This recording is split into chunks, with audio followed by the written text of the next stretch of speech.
Has everyone had a chance to look at the minutes? Yeah, I did for the 20th, but this is the first time I'm seeing this, I guess. The 13th is the first time you've seen this? I think so. Okay. Yeah, I read them a while ago. I believe there's a mistake on the 13th minute. I believe that's supposed to be, the review would be September 20th. Because the September 6th were approved on the 20th.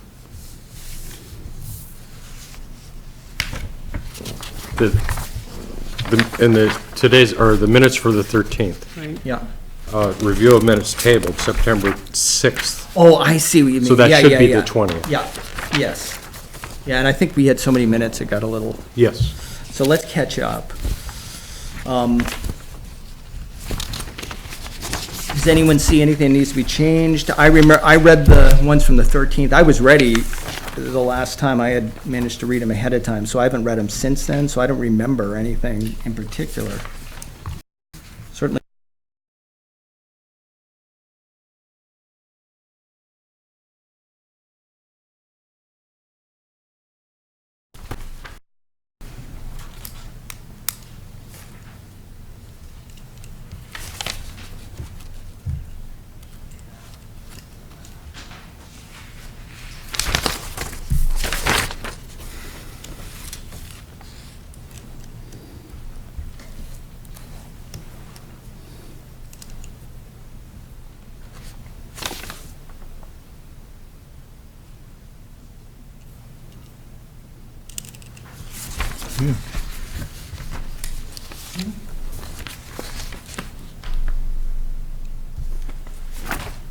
Yeah. But it doesn't have you as being here. Did you say that's the one that doesn't have you as being here? No, you corrected that. Oh.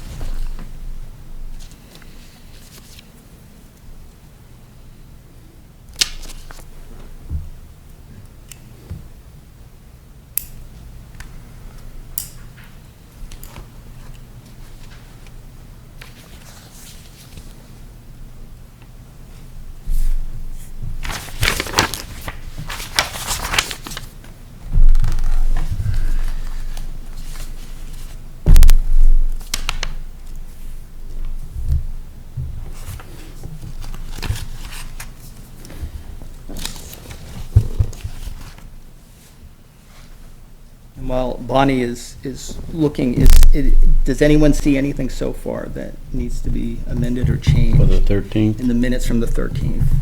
I don't see anything. I move to accept them. Make a motion, we accept the minutes as written. Second. All in favor? Aye. Aye.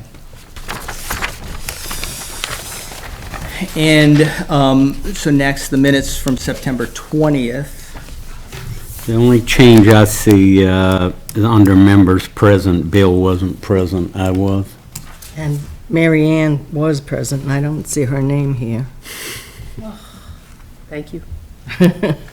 Because later on, it says what, Right. Mary Ann You said noticed whatever. And the only other one that I found was on the next page, on 2, where it said site plan approval. Almost to the end, it says for an extra interior, for extra interior seating, it should be. It looks like it's got searing here. And down under the other one, questions on completeness of the application, it says he feels windows should be elevated enough so that and then it says windows, which is spelt wrong, won't damage them or the siding. So do they mean the tractor won't damage something there? Or, Plowing the snow. huh? Plowing the snow up against the windows. Right, but But that needs to be clarified. yeah, it feels that the windows should be so that the windows won't damage. Anyway, something's, Grammatics. Oh, the you see it? windows should be elevated enough so the windrows won't damage them. Windrows? Windrows, when you're plowing snow and you're pushing Yeah. it off, that's known as a windrow. Well, I just learned something today. I didn't know that was a thing. Windrows, all right. So, yeah, all right, and that's, And that may be 2 words. I'm not Could be sure. what? It might be 2 words. It's one. oh, It is one. yeah, it is one. Yeah, that must be what threw me off. Having hayed most of my life, windrows. I suggest we put snow in front of windrows, just to make it Yeah. clear.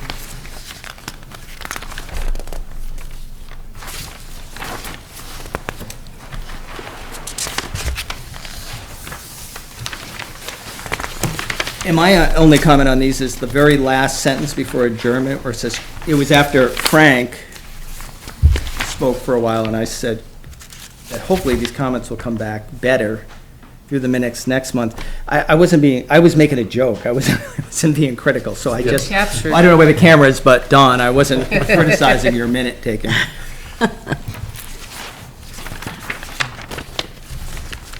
Anything else? I don't have anything. Care to make a motion? I'll make the motion to accept them. I'll second. All in favor? Aye.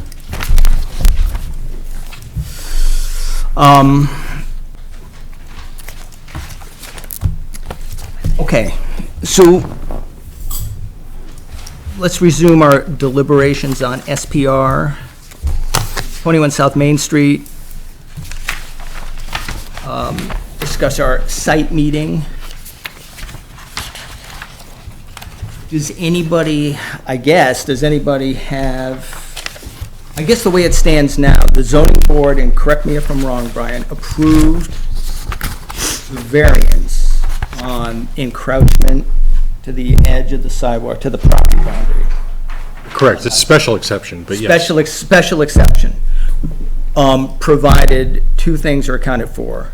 The drip edge, which sounds like it's been addressed, and, of course, the tree. And as we saw tonight, that clearly, that's that tree. If that building comes out to where it's supposed to be, there's not enough room for the plow to go safely through there without stressing someone out every time they have to move snow, damage to the building, damage to the tree, all those kind of things. So, does anybody have a major issue with that tree coming down? I would have an issue with coming down. I would fully support it being removed, root ball and all, and transplanted someplace. You know, and Jack, that's a great, I like that idea, but to move have you ever moved Yes. a tree that big with a tree spade? I mean, especially in a sidewalk situation like that, my experience is when you move a big tree like that, the tree is set so far back that you're almost better, I mean, it's kind of a drag killing a big tree, but the tree is set back so much, stressed so much, you're almost better just buying a new tree. And if I may, Chris, the other observation I have is that that tree has outgrown its purpose. So, for the benefit of the town and accessibility on the sidewalk, it's probably, as you say, correct to just go ahead and take it down. But you're still gonna have to remove that stump. Yeah, the stump will, they'll do that. Or I guess they could even pave over it. I don't know what they usually do in those situations, but they'll either grind it out or they'll pull it out. Because they're gonna, the idea is to replant another tree, but to move it closer to the corner where, Right. and I think just the geometry of that makes it easier, even though it'll still, and I think they could even move it out a couple of inches, but just coming in from the corner, I think it gives the snowplow more room to kind of come in at an angle. So I think that's a good idea. I hate to see big trees taken down. And when I first looked at that tree, I thought, wow, we have a big tree on Main Street. But the problem is, and I think this is a problem that the planning board is going to need to take up at some point, is how to manage our street trees. Because those trees are all up in the wires. No one took care of them when they were young, because there's nobody that does that for the town.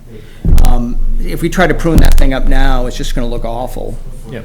So, at some point, and Brian, maybe you could give, I don't know how this would work, but, I think we need to have some kind of management plan for our trees, particularly on Main Street. Right now, I'm on an advisory board. I just got on it for trees on PSU campus. They just started an advisory board. Maybe our town could do something similar where it could be a volunteer committee, so there's no money involved. You're not paying anybody, but I think there's a lot of people in town that are into trees enough that would be willing to do that kind of work. And there's some people in town that know a lot about trees. So, yes, John.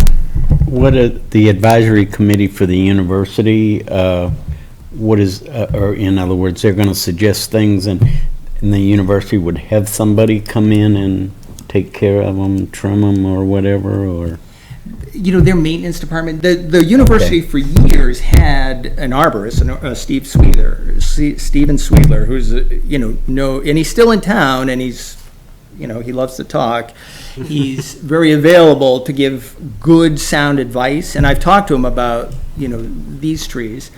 And he would be someone I would think of approaching just to get occasional feedback from.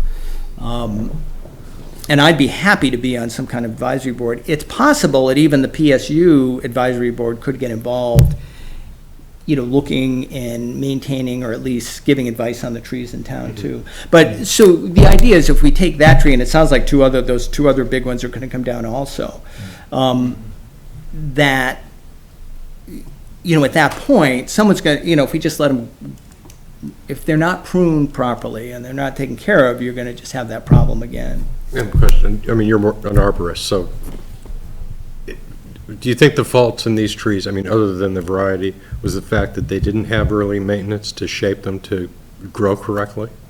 I think the way it's in the wires, the way the big leader of that tree is someone early on should have seen, oh, that tree's growing its dominant leader towards the building.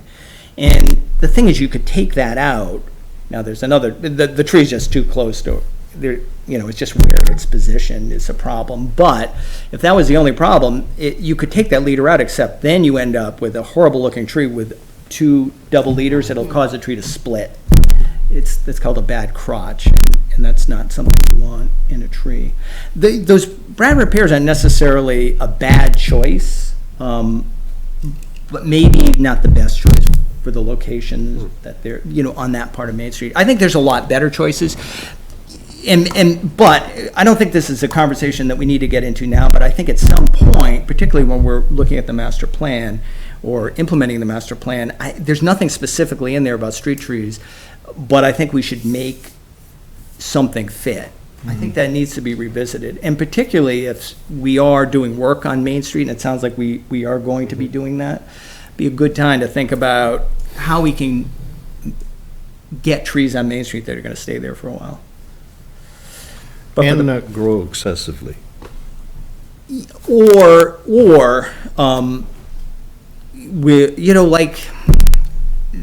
like giant elm trees, would be beautiful there because all the branches would be above the wires. Unfortunately, you still have, a restricted space. Right. But if we reconfigured South Main Street, so there was if we could get dedicated parking in downtown someplace, which is something we need, maybe we could sacrifice parking on one side of the street, which would be limited if we could get a lot of parking somewhere else. But that's, that's planning down the road. I don't want to keep these people here listening to this conversation all night, but are we willing to, with the two stipulations met, tree and the drip edge, do we want to approve this project? Is that what the question before us tonight, Brian? Yes. Yes. So we can vote on that. We don't need. Right. It would seem to me that there's enough delegation in the identification of those two conditions as to, a very clear direction on what has to be done. Obviously, the drip part will be taken care of by the property owner. with a very good solution for that, which will keep all that water completely off the sidewalk and just not move it to one edge. I would like to raise one point. I don't know why this issue is even brought before us. We've got a tree warden. It's his responsibility. It's his purview. Yes, but that kind of rose to the surface with this particular site plan review request. Yeah, we still have to approve the site plan. Yes, we have to approve the site plan. And when it became apparent that that was where it would go, I immediately threw Paul under the bus because the town administrator is the tree warden. Yes. He contacted the co-op to find out, just because they're in the process of trimming the rights of way right now, what the plans were on Main Street, and their arborist said, we'd love to get rid of those, and we would replace them with something that's more suitable for underneath the wires, and with the proper training like Chris was talking about. Yeah. I think we can keep them completely out of the wires and still have a street tree presence along South Main Street. We're giving up a mature tree for younger ones that would probably have a longer life than those because they've been selected purposefully for that. And I would hope that, so a couple of things. One, I think it's nice that the planning board does get to give feedback to the tree warden, so the tree warden isn't unilaterally making all tree decisions where maybe they're not well thought out, like more people looking at something, at a problem, maybe could come up with other solutions. So I'm kind of glad we had the opportunity to discuss that.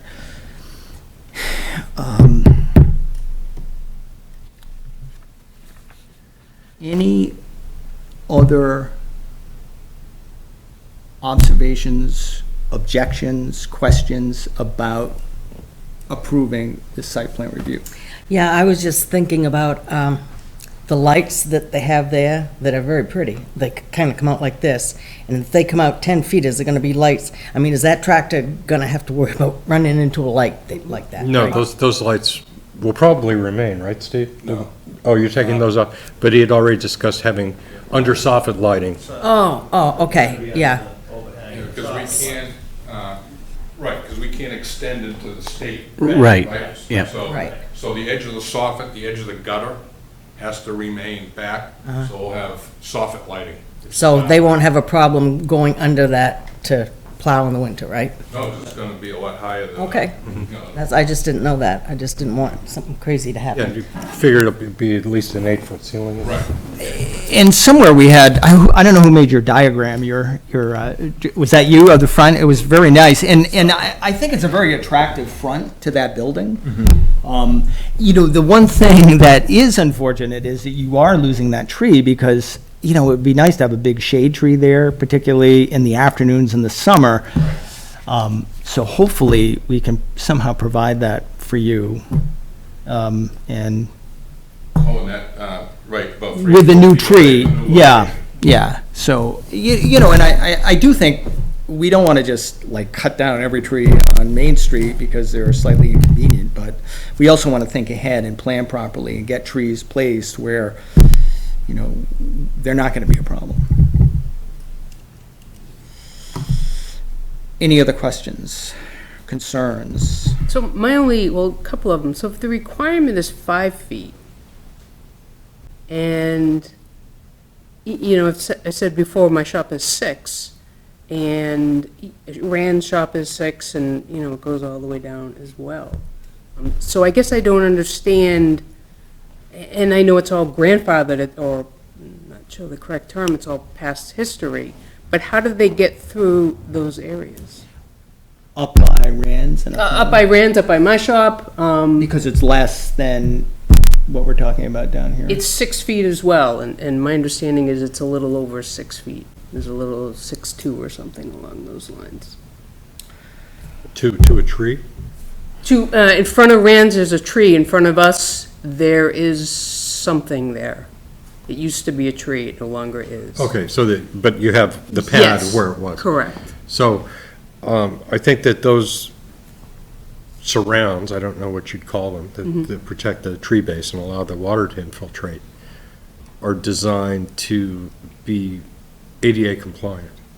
So, I mean, they're worried about obstacles first and surfaces second. So a packed gravel surface is ADA compliant, depending on the rise and the run and all that other stuff. So I think that when they put those in, they put them flush or below the grade of the sidewalk. So if you were having to step over there, you wouldn't appreciably notice a step down, but you would continue to walk, even though, and they're big. Those surrounds are much bigger than the one in front of the Panther Pub. Is that what you're thinking of, or are you talking about room for the plow? Room for the plow. It's 5 feet. See, That's we're- the requirement, is 5 feet. Yes, So they obviously meet that requirement. Right. but because of the constraints with the building front and that tree, it would have been unconscionably tight to drive the plow through. Right. It actually is 5'6" or 5'7" wide. Right, And by leaving a 5-foot space, obviously you can't get through there with that. So when you saw the vehicle parked there, it stopped where their plow line would have been. And if you went to the building side, you could see where the corners were marked for the projected. right, And it was right flush with that tire. right. So, it's either move the building back or move the tree out in order to get the sidewalk tractor through. The highway department really wants to have clean runs with that. It's more efficient, and it's safer because you don't have to pull into the traffic with it. There are already constrictions built in further down this way just because of the nature of the properties and the street layout. So there are some places where they absolutely cannot get through just because there's, like a parking meter and a doorway. So they would get out and go around that. I think there may be one, possibly two along that run, but we're actually talking about two different dimensions. One's the width of the sidewalk tractor, and the other is the statutory width of the sidewalk itself. Okay. So that's why we keep going from 5 to 6 to 5 Right, to right. 6. Because you'd really need 6 to get through there with a little bit of room to spare on either side. 5 feet is what you're required to have. Okay. So it works out that it's a tight squeeze by you. But it's not like he's overly concerned with hitting either you or the parking or whatever's in front of you Right. at that point. Because there's more room. Because there is more room there, just naturally. Having that 6 feet already is the minimum clearance Okay. versus this other one where it was just a little over 5. Brian, Like 5. there is that fire hydrant just feet away from the tree, Right, Yes. on the same axis. right. Right, actually, but it's actually set a little bit closer to the road, and there isn't anything from the main pipe coming up. The connections are both parallel with the street. They don't hang into the sidewalk. Right. If they rotated it, it would be an issue. And Joe had said when we were there that it's a tight one, but there's really nothing that they could do about it. I mean, it's less of a deal for him to do that than it would be with the tree, for some reason. It might be just a matter of scanning. It looked to me that fire hydrant was a little bit, it didn't line up exactly with the trunk, it was back a little further closer to the curb, and it might have been just enough. I mean, he probably could squeeze his way between that tree and the building, 9 out of 10 times. Right. It's that 10th Yeah, time. yeah. As long as he doesn't girdle it.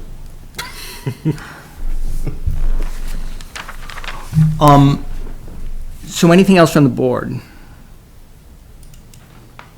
And it says here, public comments, so what do I do? I public close, hearing. I open the public hearing. Anybody from the public have a comment to make on this application? Yes, Frank Miller, and having been there at the site visit, it appears that the issues that were conditional on the approval have been appropriately indicated. They're going to be mitigated by the replacement of the tree and the drainage off the roof, that I believe this deserves to be approved as submitted. Thank you. Anybody else? So I'm closing public comments at 7:26. I opened up at 7:25. 6. What, was it 7:26 when I Six. opened them? Six. Oh, I'm sorry, I'm sorry. I didn't even catch that. I'm already, You're in another time zone already. I've already sprung ahead and. All right, we got,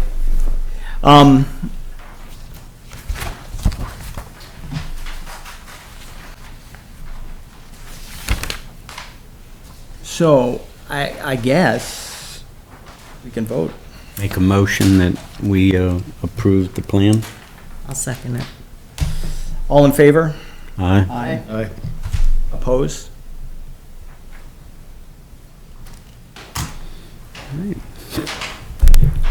You're welcome. Sorry it It's took an taken so extra long. meeting, but That's fine. Mr. Sheriff, who Yes. seconded? Jack? Bonnie. Oh, Bonnie did. Bonnie did.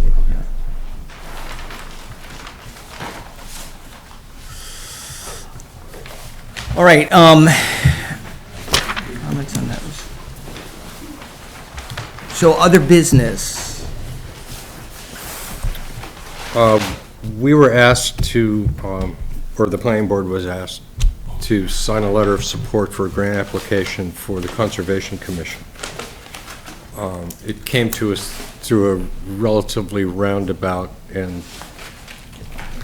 less than 100% statutory manner. It turned out that there wasn't a rush after all, because the filing deadline is at the 1st of November. So it's in support of a groundwater aquifer protection ordinance developed by the Lakes Region Planning Council. And they were looking for local support, so it'd be the planning board, the conservation commissions, and others. I want to get you copies of what was provided to us. The letter was pre-written, assuming that the board would concur.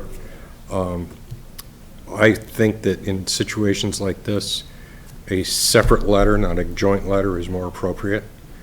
And that, not only that, but the board should really discuss what goes into these letters, because all your names are on it. And you may or may not agree with what the letter is requesting. So I kind of had to put a on that, just to get it before you guys. And since we do have some time for this, I'm not suggesting that we speak to it tonight, but perhaps lay the groundwork for how the board would generate these letters. You know, what would be the proper procedure to, you know, bring them before the board, have the discussion, and then send the letter out. So that's all I wanted to bring up. Yeah, and I will, I'll bring this up with the Conservation Commission. We have a meeting the third Tuesday of this month. I think that's 2 days before we meet, so possibly before then we can review the letter that the Conservation Commission came up with and discuss and come up with our own letter based on that. Does that sound reasonable? Certainly. Yeah. Sure. Yeah, so. The other, I'm sorry. No, go ahead. No, I was going to change subjects, but if you're still on this. No, that was it. Okay. I'll move ahead on that, so I've already started. I just wanted to let you know that I will not be here for the meeting of the 18th. Got to go watch my daughter get married. Oh, wow. So we have one very simple case that night. It's a simple residential subdivision. Everything is compliant. There's a couple questions the board will probably ask about location of driveway. It's another one of these U-shaped things where you have the master parcel, there's the driveway, there's a right-of-way that serves two other buildings that are all on this one parcel where the 1.23 acre lot is going to be pulled out of. So we can get access from either one. I think that they're going to determine which driveway they're going to use once they start doing the dirt work. The reason they won't have their own private cut is that there's a year-round water course on Thurlow at that point, and that runs the entire front of the property up to the existing driveway downslope. So you know, it's, either one, it would be compliant use. The only thing it would truly affect would be the address of the property, because if they come in off Ivy Lane, that would have that as the address, as opposed to Thurlow. If you guys can't handle this on your own, then Yeah, so, you know, but I'll do as I normally do. You'll be thoroughly prepared and probably tired of it by the time you actually sit to read on it, so.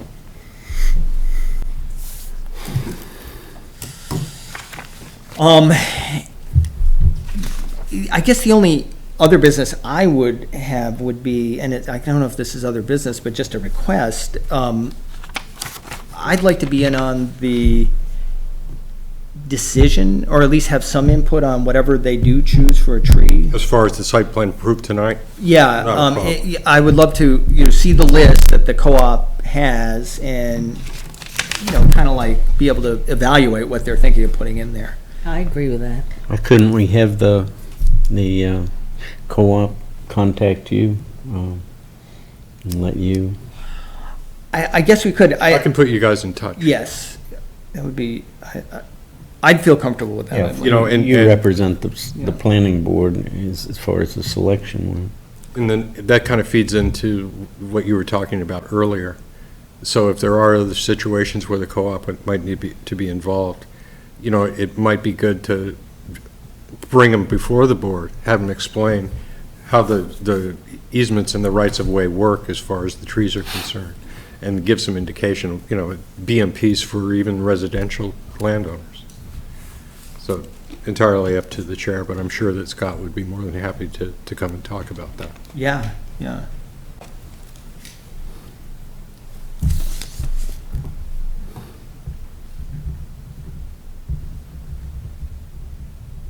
Okay. So I think that's it for other business.